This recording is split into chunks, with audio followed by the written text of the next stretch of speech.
kita sebagai advokat muda terutama lebih menyoroti itu, bagaimana kewibawaan advokat ini bisa menjadi seperti semangatnya officium nobile gitu, bahwa kita memang profesi yang mulia, yang memang dirindukan oleh masyarakat dan memang bisa membantu masyarakat secara umum.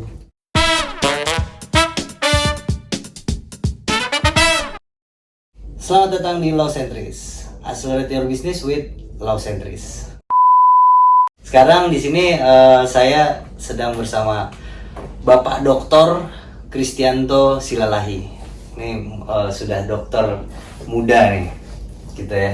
Pak Kris, apa kabar nih? Baik. Sekarang saya di sini mau ngajak-ngajak ngobrol tentang ketenagakerjaan, Pak. Boleh, Pak ya? Iya, boleh. Ya kan kita satu organisasi HKHKI. Jadi kita itu berdua di HKHKI atau Himpunan Konsultan Hukum Ketenagakerjaan Indonesia. Itu bidang advokasi hukum. Beliau ketua, saya anggotanya. Nah, sekarang kita mau bahas tentang THR karena Lebaran kan kita ini, Pak.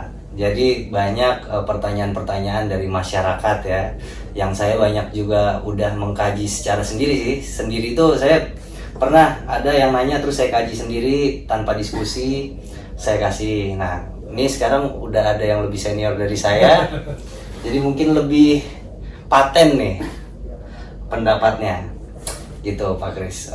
Jadi saya manggilnya Pak aja ya. Boleh, Pak, boleh. karena sebenarnya beliau adalah senior saya di kampus, tapi karena saya kebiasaan panggil Pak, jadinya panggil Pak aja. Harusnya Akang sih. Akang bisa. Coba saya gimana yang enaknya aja. Pak aja lah. Siap. Ya udah, Pak.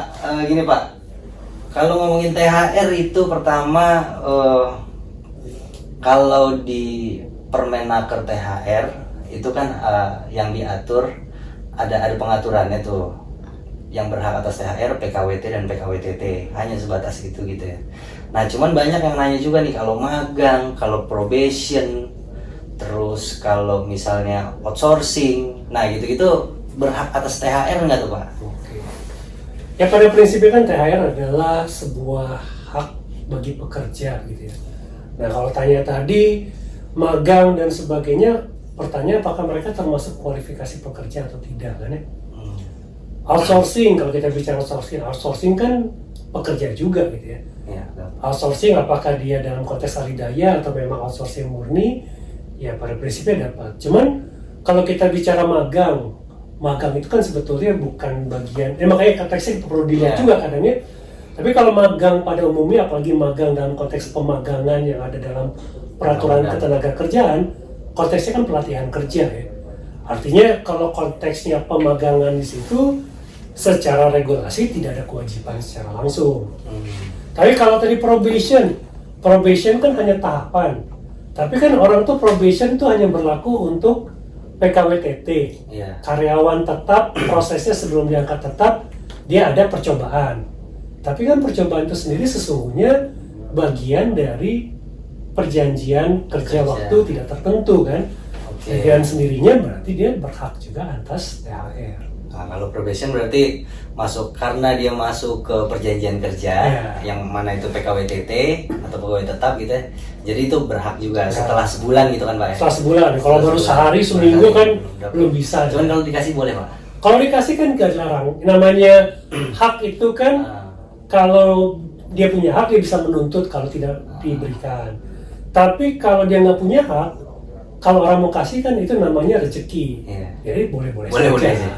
Nah kalau yang magang ini Pak, kan tadi Bapak bilang kalau magang itu masuknya bukan ke perjanjian kerja gitu ya. Masuknya kalau dari undang-undang itu perjanjian pemagangan lah gitu. Berarti di perjanjian pemagangan ini nggak ada tiga unsur yang di perjanjian kerja pada umumnya Pak. Maksudnya kan kalau perjanjian kerja itu ada unsurnya perintah, upah dan pekerjaan. Betul. Kalau pemagangan dia nggak ada itu. Tidak ada, karena kalau kita bicara pemagangan kan pada prinsipnya adalah pelatihan. Justru sebetulnya kalau dilihat di dalam peraturan di bidang tenaga kerja, pemberi magang tuh harus punya kualifikasi apa yang akan dicapai dari peserta magang. Jadi kalau pekerja itu outputnya adalah pekerjaannya, pemagangan adalah outputnya ilmu apa yang dia dapatkan selama proses magang sebetulnya. Tapi kadang memang kita perhatikan di dalam praktek magang ini akhirnya banyak sekali dikembangkan secara kenyataan yang maknanya tidak persis sama dengan apa yang diatur di dalam peraturan perundang-undangan. Nah itu dia maksud saya itu kan mungkin ini prakteknya ya. Di prakteknya itu kan kadang kalau pekerja boleh lah dia menghasilkan produk gitu Pak ya. Produk nih hasil akhirnya. Nah tadi harusnya spirit dari undang-undang kan kalau pemagangan ya dia outputnya adalah pelatihan gitu. Ilmu untuk yang si pemagang ini. Cuman kan dia ada output ngasih produk juga Pak. Ada nggak sih Pak? Apa gimana? Bicara de facto ada. Kalau bicara de facto kan ada. Tapi kalau tadi saya bilang kalau kita merujuk magang dalam pengertian peraturan perundang-undangan, dia nggak punya kewajiban untuk menghasilkan produk karena memang bukan tujuannya itu. Dibilang kalau kita melihat ini magang yang ada di lapangan yang tidak sesuai dengan makna magang menurut peraturan, atau kita bicara magang murni menurut peraturan perundang-undangan. Kalau dari peraturan perundang-undangan, misalnya ada perjanjian ada praktek magang, cuman yang tadi saya bilang praktek magangnya itu sebetulnya udah kayak pekerja nih Pak. Nah akibatnya kalau dari peraturan gimana? Nah, kan kita balik ke dalam peraturan perundang-undangan ya. Kalau kita bicara normatifnya, kalau bicara normatif selama 3 unsur yang ada di dalam pekerjaan itu ada, pada prinsipnya kita bisa menyatakan adanya hubungan kerja sebetulnya. Yang tadi Pak ya, maksudnya pekerjaan, perintah, upah. Dan upah. Nah itu kita bisa nuntut, sebenarnya saya pekerja nih, bukan magang nih, karena saya udah disuruh ini, disuruh itu. Jadi kita bisa nuntut perusahaan untuk kasih THR dong, lagian di sini. Atau kita benerin dulu statusnya Pak. Statusnya dulu perlu diperjuangkan. Tapi kan artinya tadi kalau kita bicara hukum, ini kayaknya pekerjaannya bukan lagi magang nih, harusnya sudah sebagai pekerja. Itu kan versinya pekerja. Mungkin dalam versinya pemberi kerja, enggak, ini peserta magang. Walaupun tadi saya sampaikan, dalam acara de facto-nya sudah memenuhi unsur pekerja, dia bisa di-challenge. Maksudnya bisa di-challenge, ya kita bisa meminta ketegasan. Tapi prosesnya jadi sengketa kan? Harus kita bawa ke proses penyelesaian sengketa, sampai nanti pihak pemutuslah yang akan menentukan apakah betul apa yang dipekerjakan telah memenuhi unsur-unsur pekerjaan atau tidak. Kalau ada berarti kan dia memiliki status pekerja. Dengan berikutnya maka akan ikut hak-hak turunannya, THR dan lain sebagainya. Ketika status itu berubah ya. Betul. Dan itu perjuangannya tetap ke jalur pengadilan hubungan industrial Pak ya. Ya kalau kita mintanya status PHI tentunya akan diselesaikan di PHI. Kan kita mau mengklaim sebagai pekerja. Oke, berarti untuk yang pemagangan sebetulnya berbeda ya itu sama pekerja. Betul. Dari unsur perjanjiannya juga udah beda. Jadi hak-haknya pun berbeda juga. Oke, itu udah cukup jelas mungkin penjelasannya. Nah, kemudian yang saya mau tanyain itu kemarin juga sempat saya bahas tentang THR 30 hari nih Pak. Jadi PKWTT itu kan dapat THR 30 hari. Kalau enggak gini aja, saya bacain pasalnya, izin Pak ya. Silakan. Izin bacain pasalnya Permenaker 6. Permenaker 6 2016. Di pasal 7-nya Pak. Pasal 7 ayat 2. Saya bacain ya. Ntar ada di mana ya? Di sini deh. Di sini nih. Ada di situ. Pasal 7 ayat 2. THR keagamaan. Oh, ada ayat satunya. Jadi saya harus baca pasal ayat satunya dulu. Pekerja atau buruh yang hubungan kerjanya berdasarkan perjanjian kerja waktu tidak tertentu dan mengalami pemutusan hubungan kerja terhitung sejak 30 hari sebelum hari raya keagamaan berhak atas THR keagamaan. Kemudian yang ayat 2-nya, THR keagamaan sebagaimana dimaksud pada ayat 1 berlaku untuk tahun berjalan pada saat terjadinya pemutusan hubungan kerja oleh pengusaha. Nah, di sini kan ada kata-kata oleh pengusaha, Pak. Waktu itu saya juga lihat kita harus kaitin dulu sama statementnya Kemnaker. Mungkin spirit yang dibuat Kemnaker yang kayak gini ya. Saya tunjukin juga di sini ya. Ini ada dari Twitternya. Jadi pada intinya di situ Kemnaker bilang kalau resign itu nggak termasuk ke dalam ayat ini, karena resign itu bukan PHK dari pengusaha, itu dari pekerjanya. Jadi kalau pekerja yang resign nggak dapat THR gitu. Nah, dari sudut pandang Bapak dulu deh, gimana itu penjelasannya untuk ayat itu? Ya kalau tanya penjelasan lebih pas memang dari Kemenaker tentunya Ya. kalau bicara penjelasan. Tapi kalau kita mau mencoba memahami kenapa seolah-olah ada perlakuan yang berbeda antara di PHK oleh perusahaan dengan pengunduran diri oleh karyawan sehubungan dengan hak atas THR, kalau saya melihatnya begini, gitu ya. Kalau itu PHK dari inisiatifnya perusahaan, karyawan itu kan tidak punya banyak pilihan lah kira-kira ya. Artinya mungkin karyawan masih loyal, masih setia, masih ingin bekerja di tempat tersebut, tapi perusahaan memiliki pertimbangan lain. Sehingga peraturan perundang-undangnya mengatakan selama itu 30 hari sebelum hari raya yang bersangkutan dia masih tetap dapat menikmati THR tersebut. Berbeda misalnya 3 hari saja bisa sebelum hari raya tapi mengundurkan diri gitu. Nah, itu juga tuh.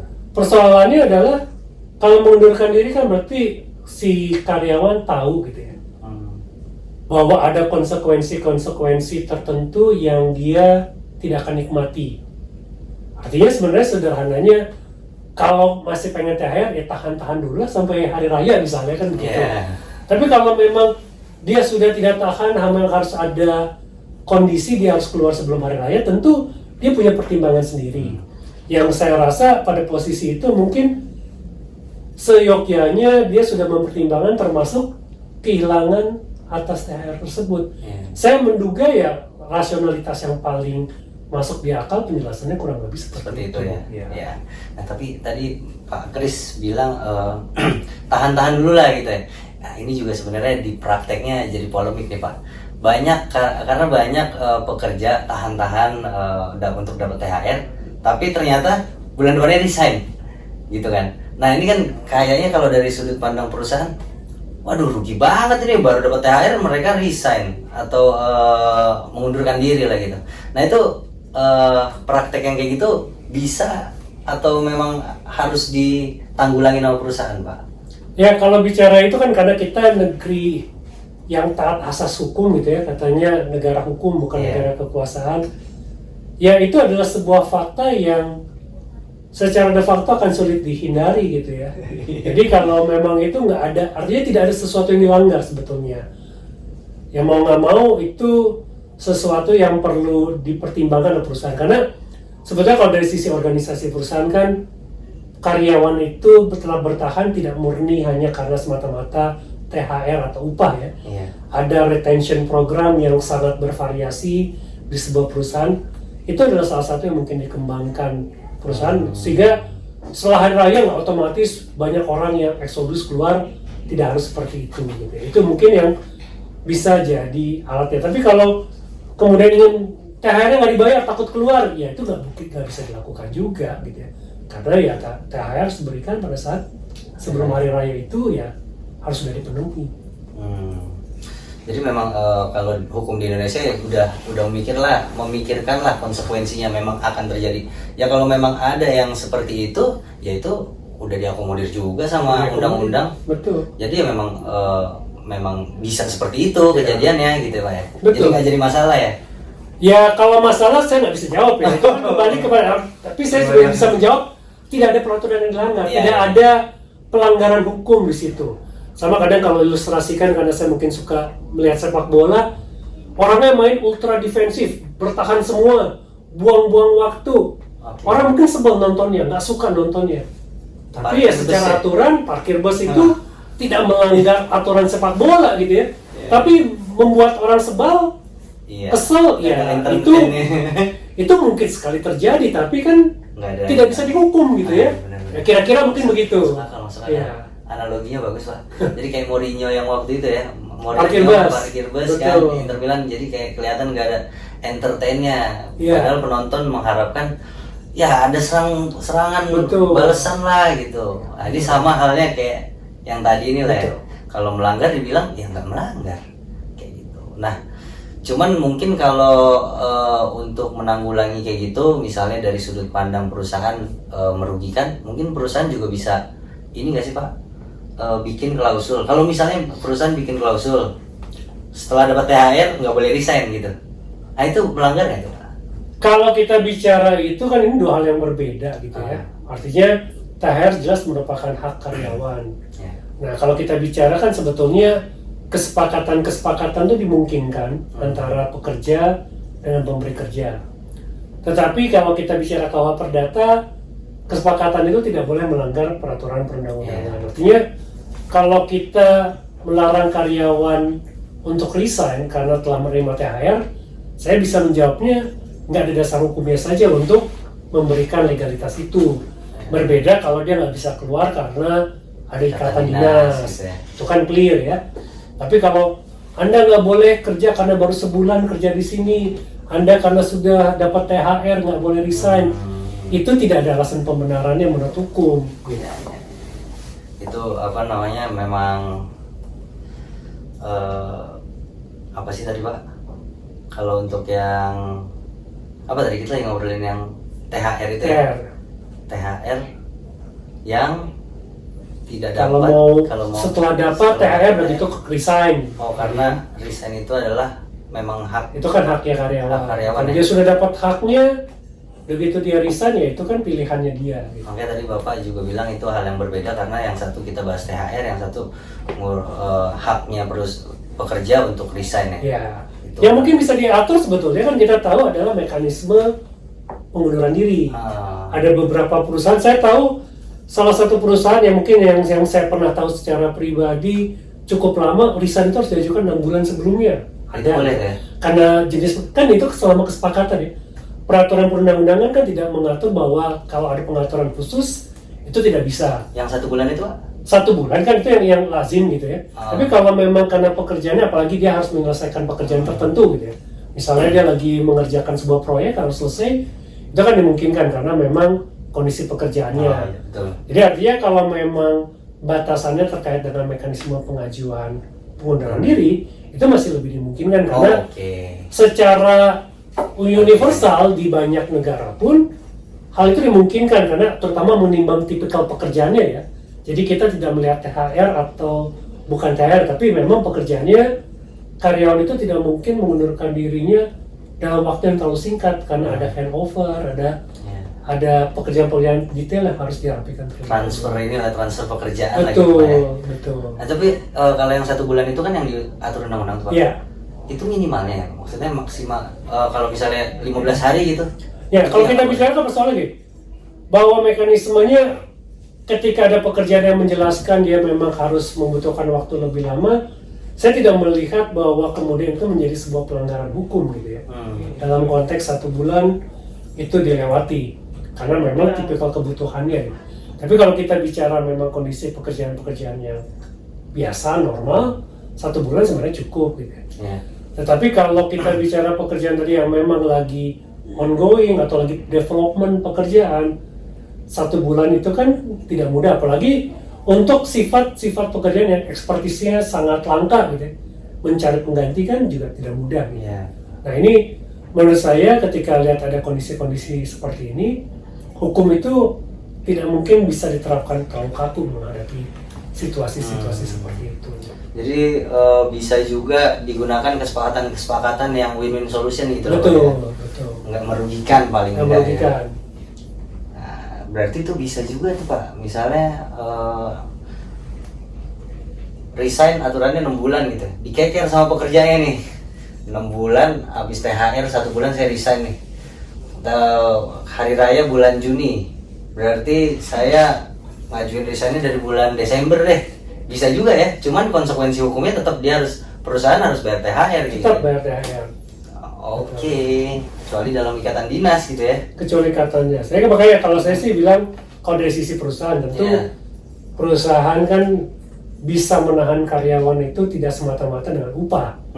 Ada banyak program yang bisa membuat karyawan berpikir ulang untuk resign entah dengan penawaran-penawaran yang mereka kembangkan masing-masing gitu kan ya. Oh, makanya harus juga mungkin di perusahaan punya juga program untuk mengembangkan bakat-bakat atau fasilitas-fasilitas yang lebih lah gitu Pak ya. Betul. Biar pekerjaannya juga betah atau Iya. gitu ya. Nah, oke, nah balik lagi tadi yang ke pasal 7 itu ayat 2. Sebenarnya saya mengkritisi di kata-kata PHK oleh pengusaha ya sih Pak. PHK oleh pengusaha gitu Pak ya. Nah, karena di sini seolah-olah jadi ada PHK sepihak gitu. Kalau saya baca secara kasat mata. Padahal yang saya tahu kan PHK sepihak kan nggak ada di sini di Indonesia, karena kalau misalnya ada mekanisme PHK dari perusahaan ya ujungnya itu kalau nggak kesepakatan ya putusan pengadilan kan gitu. Nah, nggak ada yang PHK sepihak. Resign aja juga sebetulnya kan ya kesepakatan dari Bisa pengusaha ditolak oleh juga perusahaan. bisa ditolak juga oleh perusahaan. Jadi bisa nggak tuh saya tafsirin di PHK oleh pengusaha berarti yang resign dapat juga, karena resign itu salah satu PHK dari oleh pengusaha juga karena telah disetujui resignnya gitu. Bisa nggak Pak? Ya kalau saya melihatnya kan ya tadi seperti sempat di awal disampaikan, kalau kita melihat alasan-alasan PHK kan banyak ya. Iya. Pengertiannya baik meninggal dunia, finansial dan lain sebagainya. Ya. Saya melihatnya dari alasan-alasan yang ada sebetulnya alasan-alasan di luar resign itu inisiator terbesarnya adalah perusahaan gitu ya. Ya. Tadi kan kalau kita bicara kecuali yang meninggal ya, meninggal pensiun itu kan memang kondisi alamiah gitu ya, terjadi secara alamiah. Tapi kalau kita di luar konteks itu adalah sesuatu kondisi yang mana penilaiannya muncul dari sisi perusahaan gitu ya. Ya. Sedangkan kalau kita bicara resign, walaupun kalau itu baik-baik berarti nggak ada dispute kan, dalam tanda kutip disepakati. Betul. Tapi meskipun mau dilihat sebagai sebuah kesepakatan, kan ada inisiatornya gitu ya, kalau saya lihat. Nah kalau pengunduran diri kan tentu dalam bahasa yang de facto-nya ini muncul dari sisi si karyawan gitu ya. Kalau kita lakukan pengunduran diri, di luar pengunduran diri kemungkinan besar itu kan memang dari sisi pelaku usaha. Makanya tadi yang seperti penjelasan saya di awal, karena pengunduran diri itu inisiasinya patut diduga minimal gitu ya, datang dari si pekerja, maka dia kan dalam kontrol dia sendiri apa yang mau terjadi untuk masa depannya. Oke. Termasuk Resign. potensi kehilangan THR dari keputusan dia resign. Sedangkan kalau tadi bicara PHK yang lain dari inisiasi perusahaan, dia kan tidak punya kontrol terhadap itu gitu ya. Seharusnya dia bisa dapat THR, tapi karena di PHK oleh perusahaan, dia tidak mendapat THR, kan itu kan akan merugikan. Ya. Tapi kalau dia atas inisiasi sendiri, dia kan tahu dengan aturan yang ada, dia seharusnya patut diduga paham. Berarti kalau dia memutuskan memang resign sebelum THR diperoleh, dia secara sadar memahami kondisi dia kehilangan THR tersebut. Oke, jadi memang spiritnya sih sebenarnya seperti itu ya. Kurang lebih sih Kurang lebih. gitu. Karena kalau lihat saya sempat research juga di aturan PHK, aturan THR yang sebelumnya itu Pak, yang PHK oleh pengusaha ini nggak ada sebenarnya. Nah, tapi mungkin banyak polemik kayak gitu ya, yang mungkin nggak tahu lah spiritnya dari Kemnaker ngebuat aturannya jadi oleh pengusaha gitu ya. Mungkin karena banyak polemik jadi dibuat lah kalau resign nggak dapet nih pokoknya kayak gitu ya Pak ya. Ini masuk akal sih sebenarnya. Oke, sebenarnya bahasanya akan lebih mudah menghindari interpretasi seandainya dibuat yang semua tetap dapat THR 30 hari kecuali karena resign. Mungkin itu kan iya, lebih clear gitu ya. Iya. Sebenarnya bisa juga seperti itu sih. Harusnya bukan harusnya, maksudnya Idealnya lebih enak idealnya gitu akan ya. lebih mudah dipahami orang. mudah Karena dipahami. kalau kita lihat menunya PHK karena apa, yang ini tidak termasuk gitu. Jadi artinya membacanya lebih mudah dipahami. Lebih mudah dipahami ya. Betul, jadi biar menghindari multitafsir lah gitu ya Betul ceritanya. sekali. Oke. Bahasan selanjutnya deh, ini udah clear juga saya. Sebenarnya spiritnya memang seperti itu ya. Karena pekerja sebetulnya secara sadar, patut diduga secara sadar untuk menghilangkan hak THR-nya itu. Ya kalau mau ditahanin aja. Kalau ditahanin kan itu lagi polemiknya dari perusahaan sebenarnya jadinya. Nah ini udah fair aja nih ya.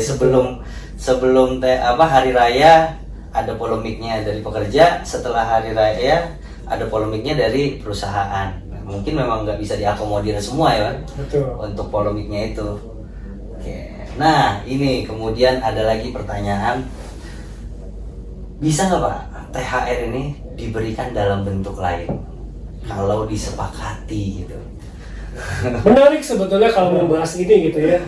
Namanya kan kesepakatan tuh katanya undang-undang bagi para pihak yang membuatnya. Iya. Tapi persoalannya juga tadi sekali lagi undang-undang juga menyebutkan tidak bisa mensepakati sesuatu yang melanggar ketentuan perundang-undangan. Iya. Nah masalahnya di dalam regulasi sudah dengan tegas disebutkan gitu ya, dibayar dalam bentuk uang rupiah pula gitu. Iya. Jangankan bentuk lain, saya mau ngasih ini apa sekarang? Dolar. Dolar, pound sterling, euro gitu kan ya. Rasanya sebenarnya kalau saya pun jadi pekerja, rasanya nggak nolak juga gitu ya. Tapi kalau kita melihat di aturannya, itu pun tidak diperkenankan sebetulnya ya secara regulasi gitu ya.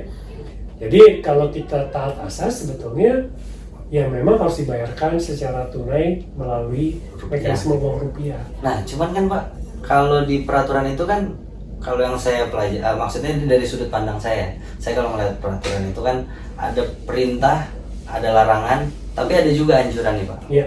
Karena kenapa saya bilang anjuran? Karena ketika kita nggak melakukan itu ya nggak ada konsekuensinya gitu. Betul. Nah, itu masuknya kemana? Perintah atau anjuran?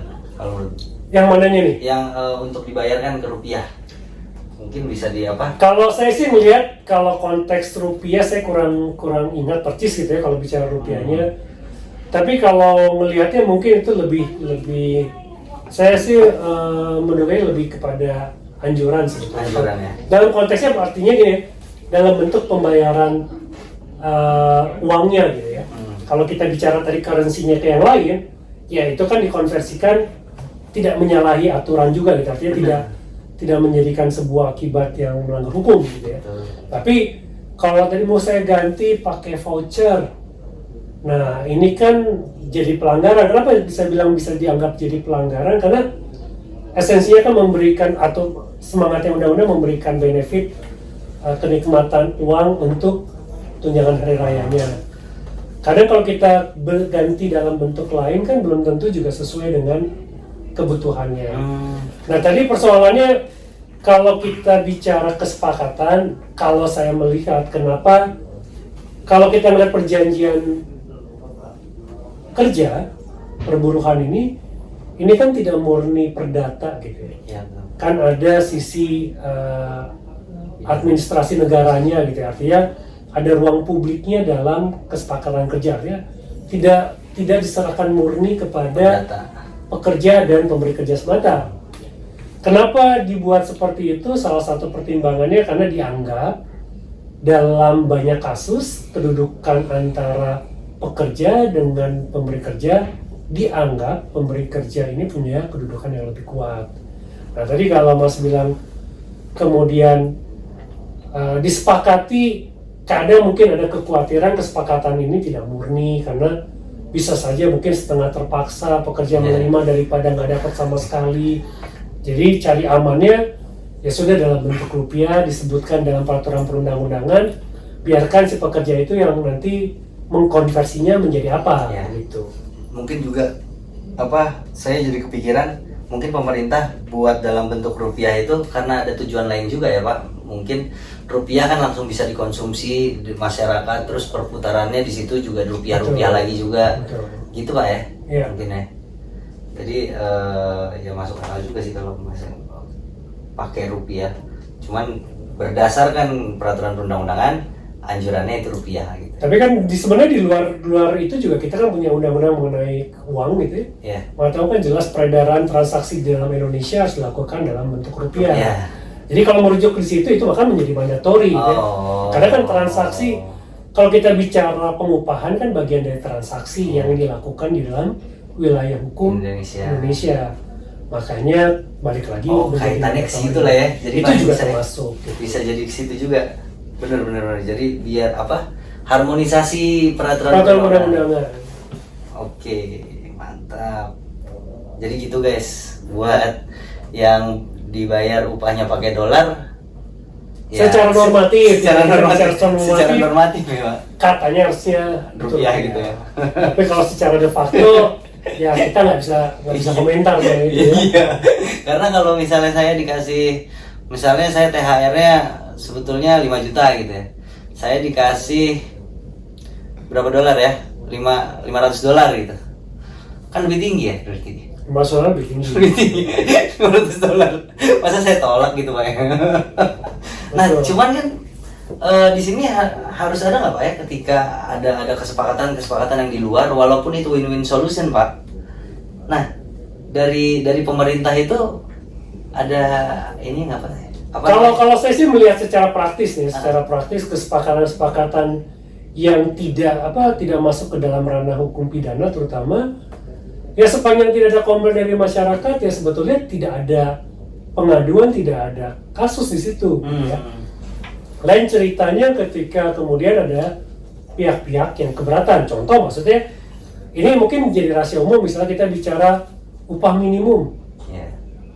Saya tidak tahu persis memang, tapi saya menduga minimal ada saja kemungkinan upah minimum itu dilanggar di dalam kenyataannya. Yeah. Ada kemungkinan minimal gitu ya.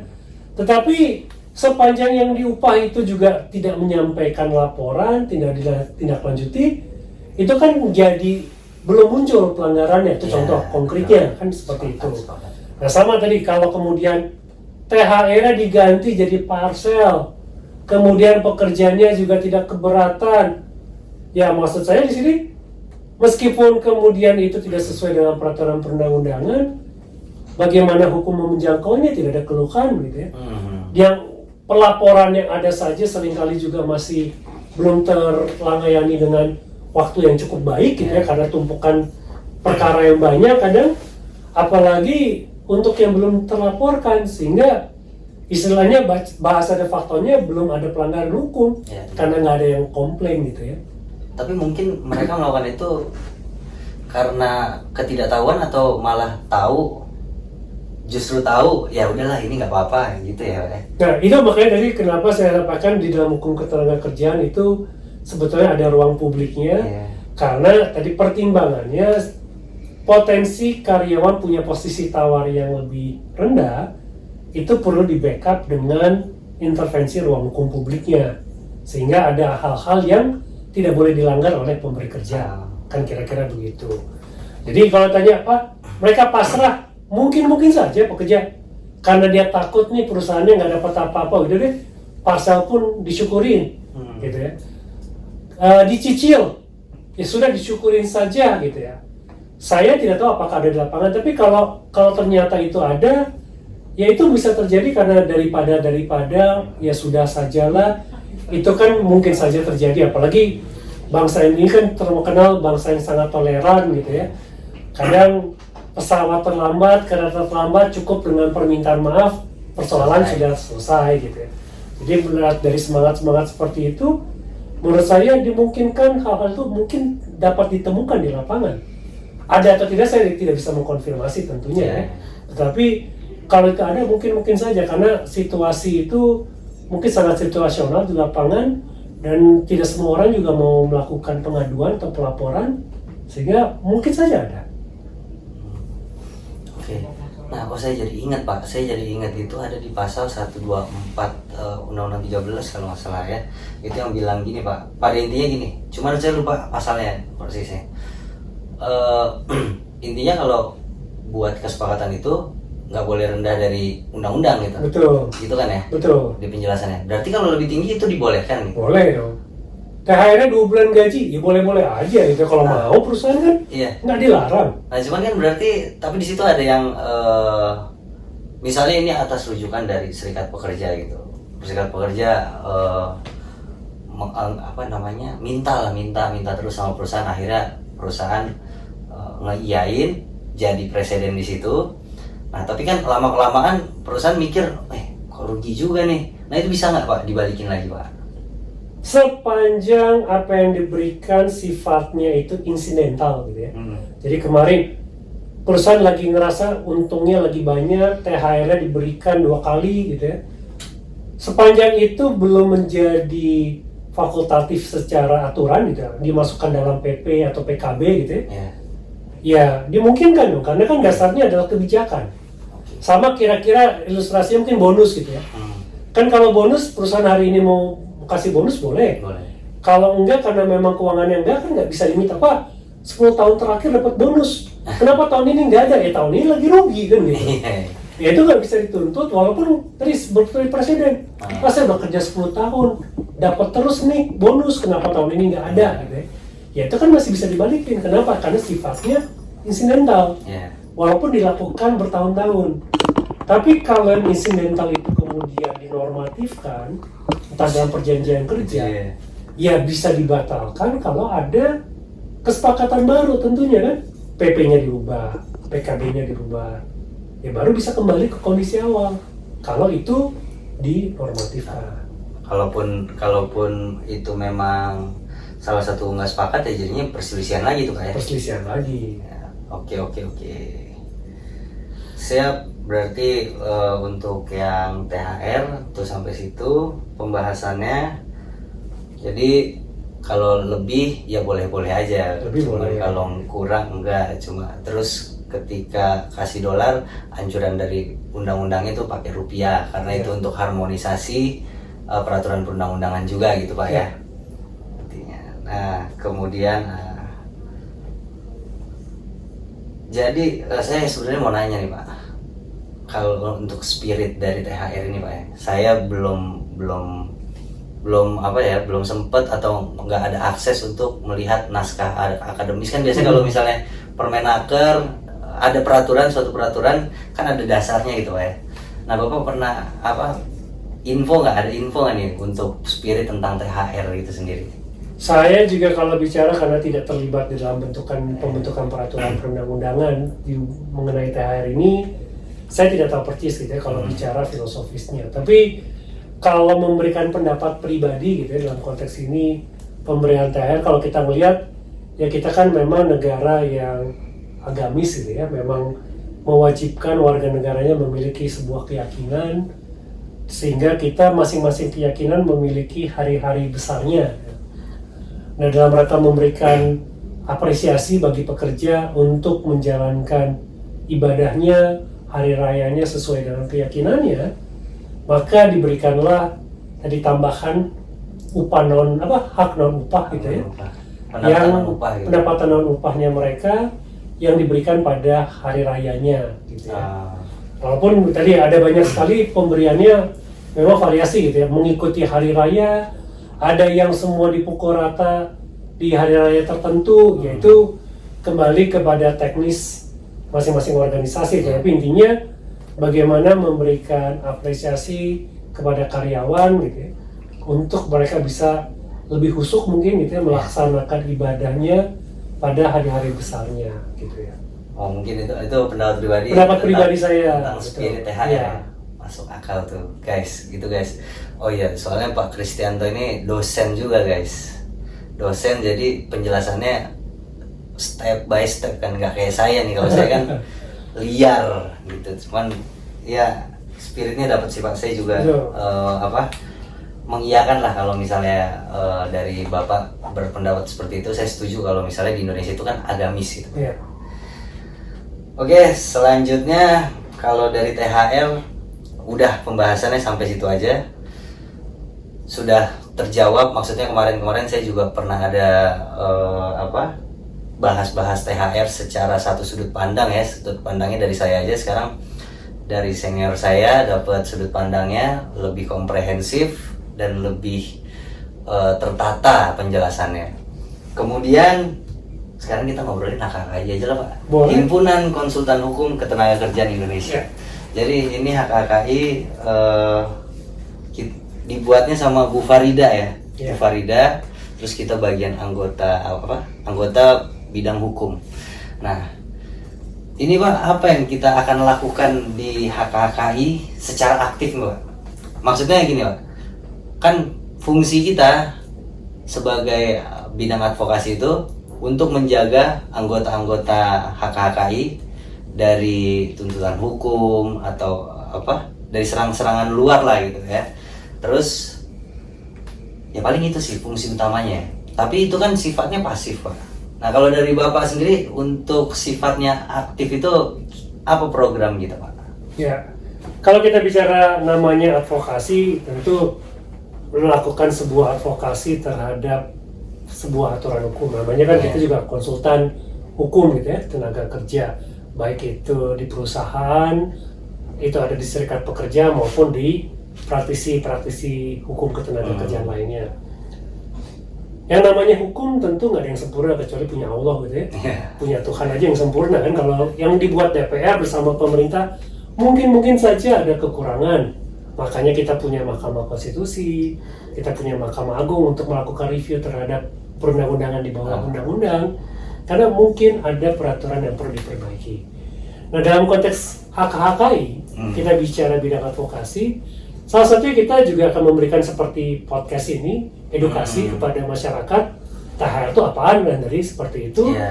Ataupun memang mungkin bisa dirasakan oleh karyawan, oleh perusahaan, oleh pihak manapun terkait dengan sebuah kebijakan peraturan di bidang ketenagakerjaan yang rasanya perlu diperbaiki gitu ya, atau perlu ditambahkan karena belum ada pengaturannya sama sekali misalnya.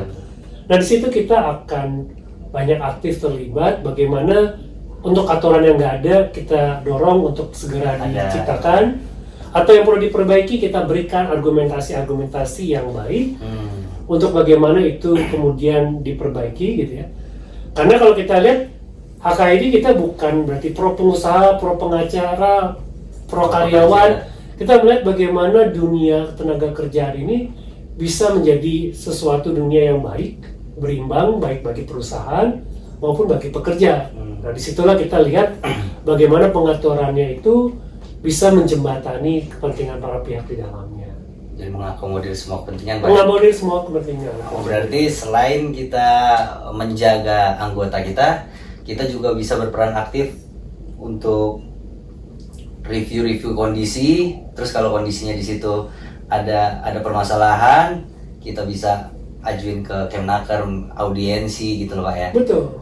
Bahkan kalau dari Kementerian Tenaga Kerja mau bermitra dengan kita membantu menyelesaikan persoalan-persoalan hubungan industrial, HKI dengan senang hati menerima mandat seperti itu tentunya kan ya? Betul Pak. Begitu. Mungkin itu nanti juga bakal jadi program kita tuh Pak. Bisa jadi program, tapi ini nunggu kebijakan dari pemerintah karena kan bolanya tentu hal sepertinya dari sisi pemerintah ya. Tapi paling kita mengajukan dulu kan Pak.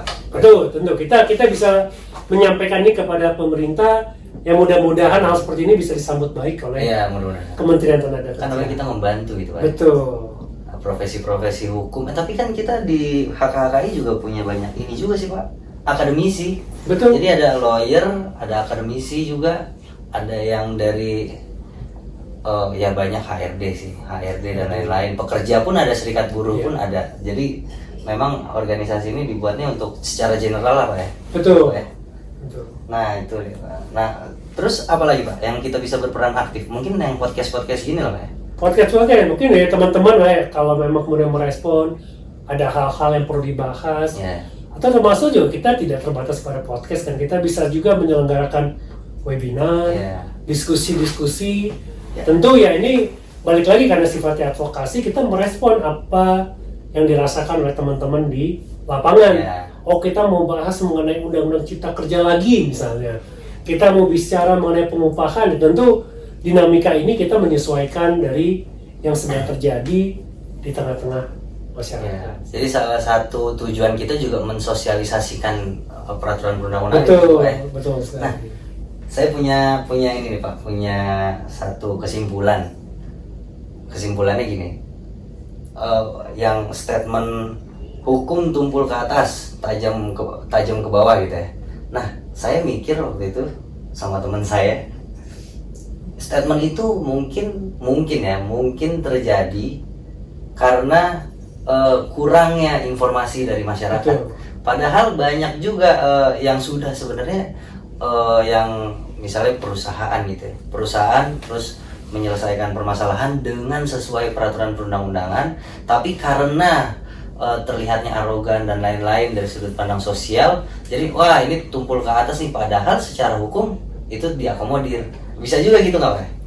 Ya menurut saya sih bisa juga seperti itu gitu. Kalau ditanya hukum tumpul ke atas, tajam ke bawah, ya ada berbagai hal kemungkinan. Satu ya memang di dunia manapun oknum bisa saja ada. Iya, Kalau betul. bicara itu, jadi kok naif banget, bohong itu ada ya.